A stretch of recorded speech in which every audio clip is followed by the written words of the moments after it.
Morning. ഇന്ന് അത്യാവശ്യം നല്ല രീതിയിൽ വെയിലുള്ളൊരു ദിവസമാണ്.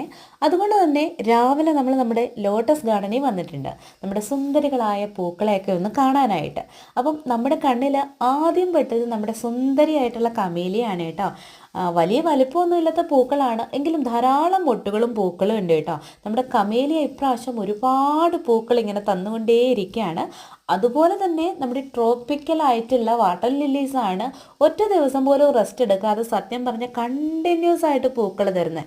അതിലേറെ തൈകളും ഉണ്ട് കേട്ടോ. അപ്പോൾ നമ്മുടെ വാട്ടർ ലില്ലീസ് വിവിപാലസ് ആയിട്ടുള്ളതിന് ധാരാളം തൈകൾ നമുക്ക് കിട്ടും.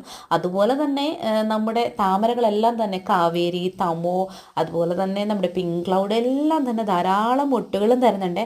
അങ്ങനെ ഞാൻ ലോട്ടസ് ഗാർഡനിൽ പൂക്കളും മൊട്ടുകളൊക്കെ കണ്ട് സന്തോഷിക്കുന്നതിനിടയിൽ എൻ്റെ ഗാർഡനിൽ ക്ഷണിക്കാത്തൊരു അതിഥി എത്തിയിട്ടോ. ദാണ്ടേ അദ്ദേഹം ഇരുന്ന് ഇവിടെ നല്ല പോണം ആ ഒരു താമര ഇലകളൊക്കെ കഴിക്കുന്നുണ്ട്. ഈ ഇടുക്കിയിൽ വേറെ കാടും പടലും ഒന്നും നിനക്ക് കിട്ടാഞ്ഞിട്ടാണോ എൻ്റെ താമരയുടെ ഇല ഇങ്ങനെ ഇരുന്ന് കഴിക്കുന്നത്?